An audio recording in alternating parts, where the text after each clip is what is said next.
October, and my dog is shaking the camera. Go away. Okay, if I pet you, will you go away? All right, go. Go lay down. Good boy. Oh boy. So it has been a crazy ride. I've got a video coming to kind of share a little bit of some of it, but you know, I went to, it was East Tennessee, North Carolina. I flew into Charlotte, drove up through, well, I was supposed to drive up through Asheville, but you'll learn about that story later. But, and no, it wasn't the flood yet. But then I got to where we were going, and then I came back, and, so I was all around East Tennessee, North Carolina, and it was beautiful, and I needed the trip. But where we went, you had to go down this long hill and into a lodge to get any internet at all, and it was very spotty internet. So I had zero internet. I didn't get any videos uploaded, and nothing happened the way it was supposed to. But that was okay, because God had other plans, which is all my other video is going to be about. It's really not super bookish, but I'm going to put it up anyway because I can. It's my channel, and I'm going to do what I want. Yeah, I'm going to be that person. But we have Anne-Tober. It's October, so we have Victober. We have Chantal's Coziness. I'm taking Chantal's Coziness, and I'm doing all the stuff with it as much as I can with what I'm doing with these others. That's the goal. My dog is acting really real. What's wrong, Neville? Neville? What's wrong? Want to go outside? He wants outside. He went out by himself. I have the door open so he can, but he usually won't go through a narrow thing, even though he fits. He wants it swung wide open. He's a little bit of a diva. Actually, he's a coward is what he is. He's afraid of narrow spaces. If you throw a toy and it gets like anywhere near something else, it like freaks him out and he won't get it. He waits for you to come rescue him from the evil toy. Kind of special. Yeah, I'm telling on you, Neville. But anyway, so lots didn't happen. And that's okay. It's okay. But also lots of series September didn't happen. I ended up kind of revamping how I did that. And that'll of course be in my wrap up. But I'm really going on the nose and stretching things both with Anne-Tober. It's kind of strange how I'm doing it. But yeah, I have my books. First up, I have Chantal Reads All Day, which I just noticed last night. This is Sunday night, so it's the 30th. No, 29th. It's the 29th. It's going out on the 30th. I just noticed on the 28th then that I hadn't read my Chantal book for the challenge for September. So I just started that last night. I'm only 5 chapters in. Like, yikes, I've got to read that fast. But so for October, it's supposed to be nonfiction, I think. I think that's what it's supposed to be. So I'm doing, all I know is that this is the book I picked because it's fit. And I didn't look it up. I'm too tired. So I just didn't. But I know it has to be nonfiction. I'm sure that's what it is. I'm sure that's why I chose this. It's when books went to war. Stories, the stories that helped us. So this is about the project that the American publishers did, where they took a bunch of books and they used magazine printing presses. And they put double layers of the books. So you had a magazine, a regular magazine size thing, and they would print 2 books on, page by page, and then they cut them in half. So they had these odd shaped books that they sent over, hundreds of thousands of them, to the soldiers.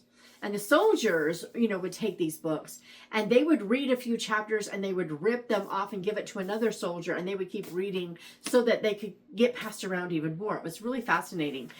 The soldier's favorite book happens to be one of mine. It was A Tree Grows in Brooklyn. And I think, and I'll find out when I read this, but I think it had a lot to do with why, what they were fighting for. This is what their parents grew up with. you know, their parents grew up in Francine Nolan's world. And so I think that's a lot of what it had to do with it. And then, like, The Great Gatsby failed at first. It was kind of it just didn't go anywhere until the soldiers got a hold of it. Publishers let the soldiers have it, and now every American kid gets tortured with that book. Thanks a lot, soldiers. So there's no accounting for taste. They love one good one and love another not so good one. But I think what they liked about it, to be fair, it was the idea of a man coming up from nothing. You know, that's like the American dream story. So anyway, that's what this one's going to be about. And see, those are those magazines cut in half. That's what they look like. Anyway, I'm looking forward to reading this. I bought it when I found out about it. There's even pictures. Oops. Come on. Yeah, there's even pictures inside of different things. So I'm looking forward to this a lot. There've been a couple of times this year I've almost swapped out my nonfiction because I've wanted to read it so bad. And I didn't. I was good. I'm so weird. Anyway, so yeah, that's my Chantal book. And then I'm kind of nervous. This is my next Palliser. I'm getting really close to being done with my Palliser. I hope I can get it done in time. But this is the next one. It's Phineas Redo. I think this is going to be like part 2 or, you know, rewind or something. Okay, so this is interesting. This says, Phineas Redo, as Trollope tells us in the autobiography, is part of the chronicle that began with Phineas Finn. One, indeed, of the facets of the whole Palliser series is the life, adventures, and married happiness of Phineas Finn. The first part of Phineas proper is an unfinished chronicle, which, if viewed in isolation, must be said to end in failure. All threads are dropped. So this one continues it. So maybe I will like Phineas better in this one.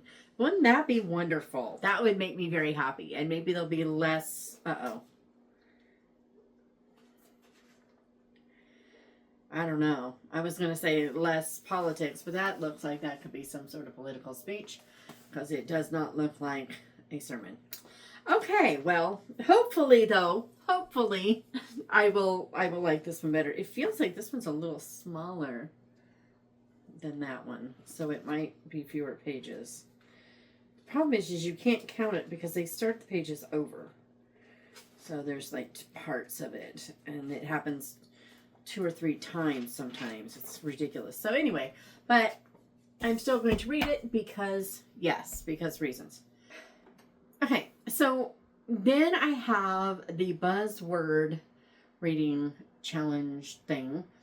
And for that one, you're supposed to have a word that is a relationship, brother, sister, whatever. Well, I found window friends, and it sounded so good. So listen to this. This charming tale begins when a lonely American girl moves across the pond and is befriended by an unlikely young Scotsman. The relationship plays out in the beguiling city of Edinburgh through an exchange of letters until tragedy and life separates them. Fate and perhaps the hand of God reunites them as they meet for the first time face to face as adults, forever changed, yet forever the same. That just sounded kind of cool. I think I'm going to like this. It just sounds like right up my alley. So, yeah. I don't actually own it. And, I'm trying to decide. The Kindle's a bit pricey for a Kindle. So I don't know. I may buy the paperback. We'll see what happens. But Window Friends is what I'm supposed to read. I am actually 2 behind. I just discovered that. I thought I was supposed to be reading something about Touched in the Clouds, and it was a pilot in Alaska, historical fiction. And yeah, I was supposed to read that last month when I thought I was supposed to be reading a Connellan cassette that I can't find, so I didn't read. So I messed up on the buzzword thing, and I don't know if I'm going to make it this year. But that's okay, because readings for fun, right? Yeah. So, whatever. That is what it is. So, okay, like I said, I know, Neville, I know. I'm probably going to be a little strange with how I do things with the Anne-Tober, but that's okay because that's what this is about. We just do what we do, right? So, the first one is Anne with an E, and we're supposed to read an ebook. Now, I read Juniper Bean Solves a Murder or something something about Juniper Bean. And then there was something about Heidi Lucy. And they were really fun mysteries. I laughed so hard. It wasn't even funny. So, and that's going to come into play in a minute. But,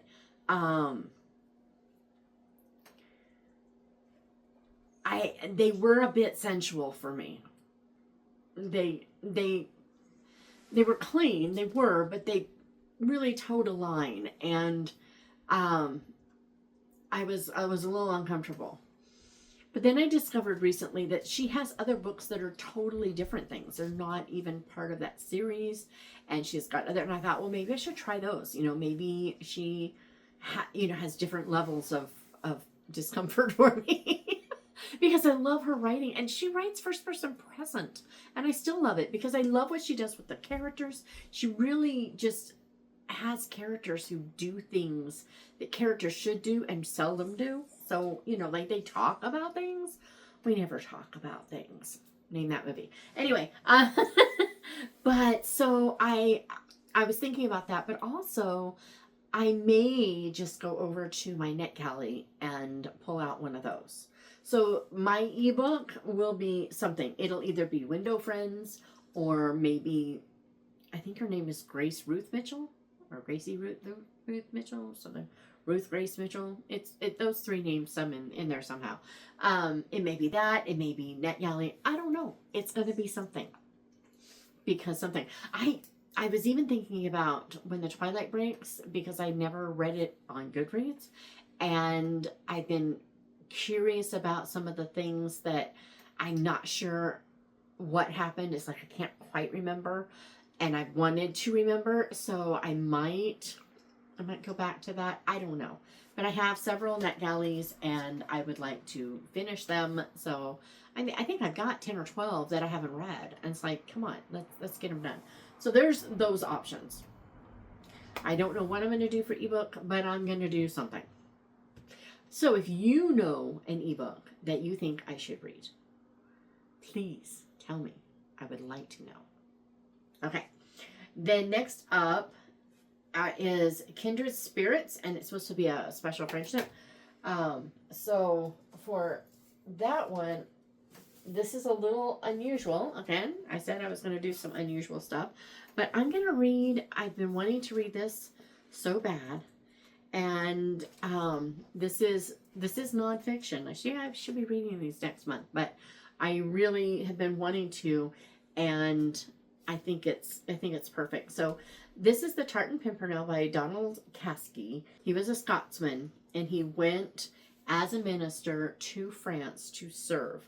So it says on the back, this is the remarkable story of Donald Caskey, minister of the Scots Kirk in Paris at the time of the German invasion of France in 1940.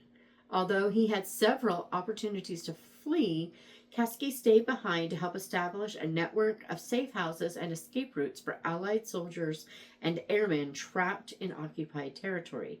This was dangerous work, and despite the constant threat of capture and execution, Caskey showed enormous resourcefulness and courage as he aided thousands of servicemen to freedom. Finally arrested and interrogated, he was sentenced to death at a Nazi show trial, and it was only through the intervention of a German pastor that his life was saved. So this is actually by him, about him. And so, yeah, there's even pictures in this one too. So my friend Anne, who I just spent time with in Tennessee, she bought it on our trip to Skye, and then read a lot of it, but didn't get to finish it before she bought it for her dad. She didn't get to finish it, and so I ordered me one. And yes, this is my. I think it's an unusual way of doing a special friendship, but I really feel like it is a special friendship for someone, greater love has no man. I mean, this guy was willing to risk his life for these people that are friends because you should be friends, not because they have an established rapport. And so I thought it was a neat way of looking at that, and I want to read it, and so I decided I was going to make that work. Okay, and then a romantic way to perish, a book with romantic sensibilities. I decided this would be my Anne book, because Anne definitely has her romantic sensibilities. I thought of a few others, but I was like, no, I really want this one. This is the one I want.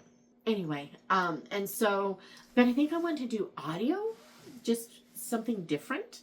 And so if you know a good audio version, I found one that, I listened to quite a few, and I found one that I thought was pretty decent.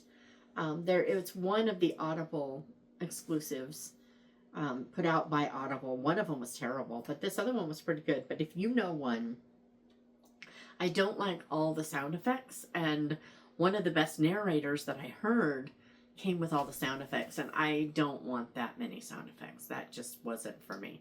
So, trying to find a good. There was one.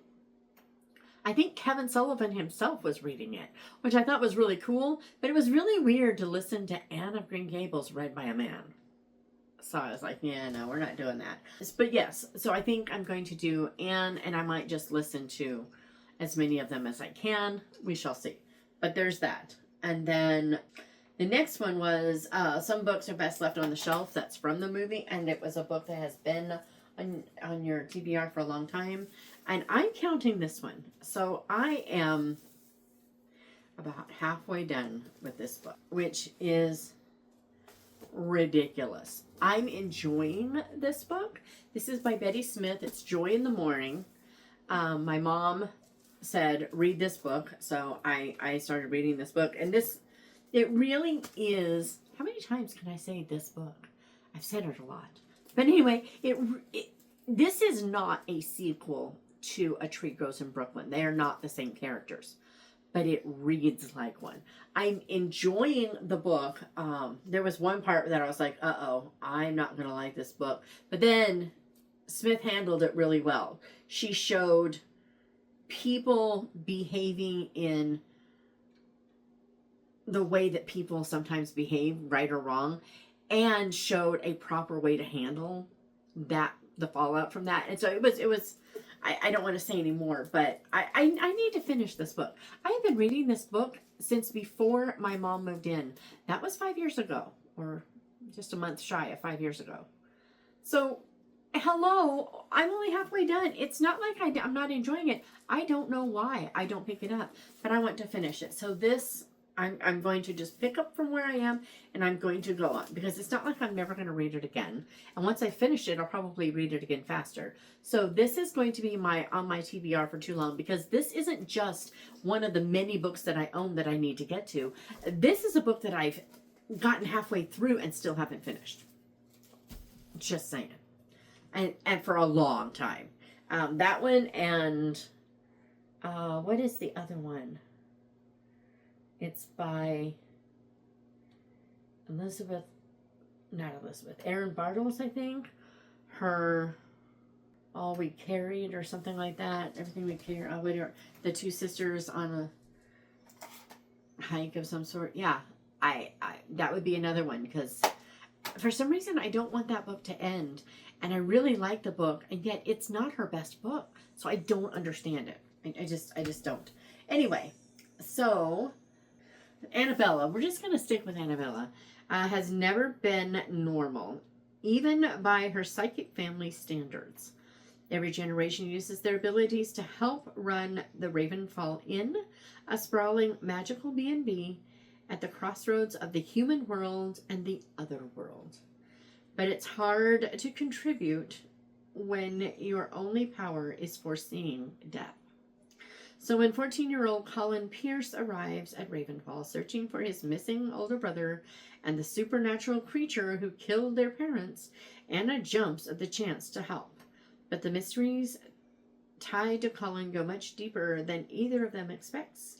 As the two team up to find answers, they unearth Colin's family's secret past and discover that Colin has powers beyond his imagination. And now the supernatural creature, one with eerie origins in Celtic mythology, is coming after him. If Anna and Colin can't stop the creature by Halloween night, see, this is where things, I'm like, it was already a little, and then we bring in Halloween, which is not my favorite thing. The veil to the other world could be torn open, which would spell destruction for their world as they know it. So, I think there's a good chance that this could be kind of like Potter, where these people aren't technically human and it's a little different. It totally could be, and I hope it is. But if not,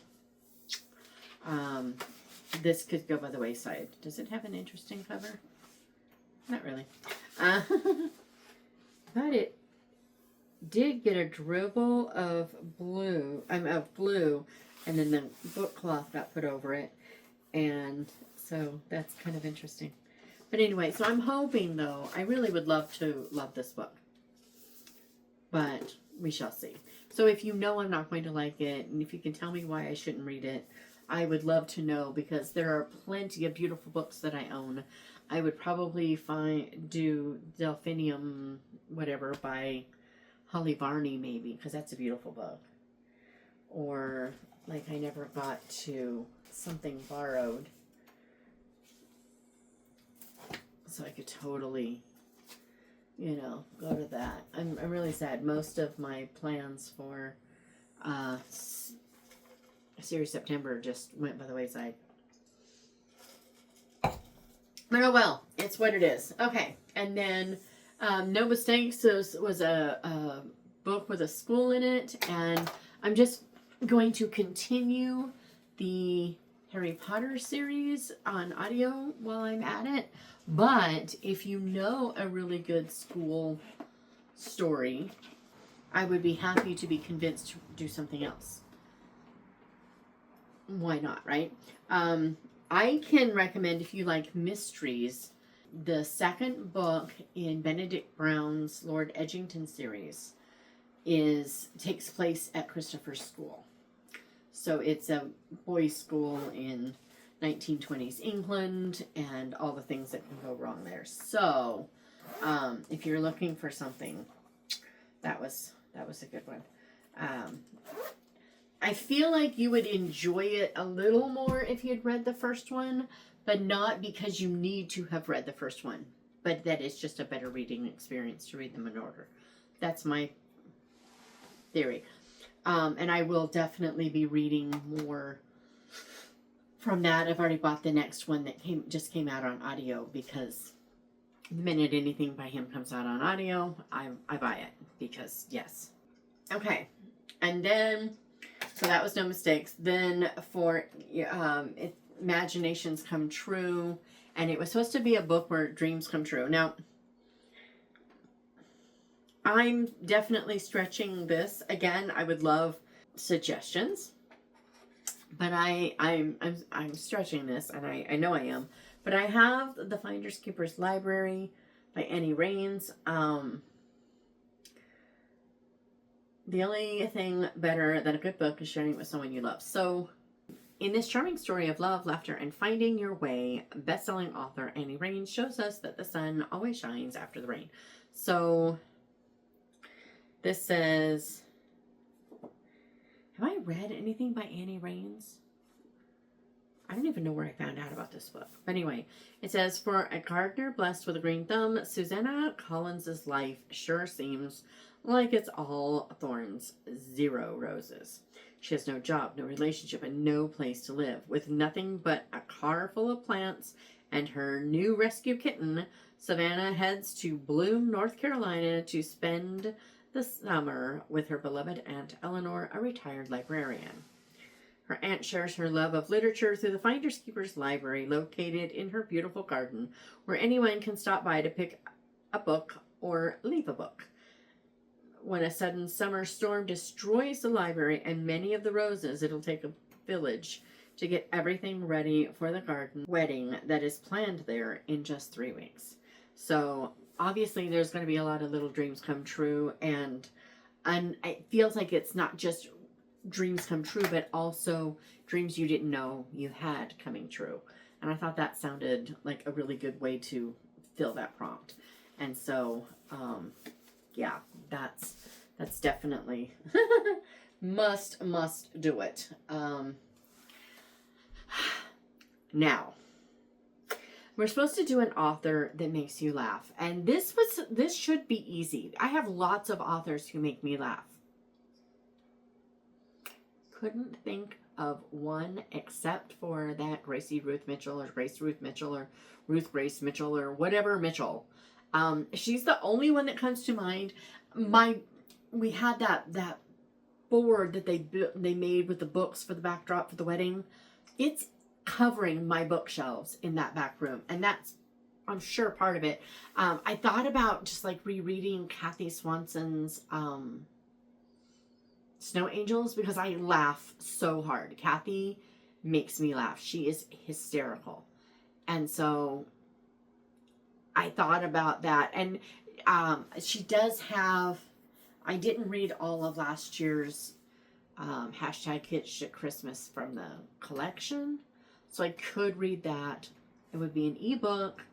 So I mean, there are options, but I am kind of liking the idea of reading this Mitchell gal, because I would love to find that she has books that don't make me squirm. They're not inappropriate. They're just too close to it for my comfort. I am a prude. I know it's me, but it's what it is. And, you know, so I'm tempted to see about some of these others.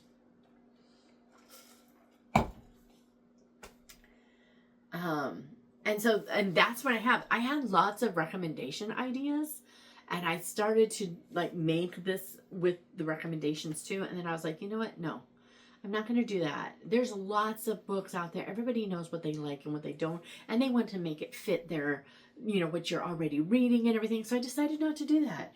And I'm curious, was that a good decision? Do you like recommendations to go with reading challenges? I don't know. I mean, I do and I don't. I just like recommendation videos anyway, but not necessarily to go with it. So I just decided, no, we're not doing it. But I am curious if that was a good decision. But these are the physical ones that I have. Some I haven't gotten yet. Some are, oops, this one's backwards.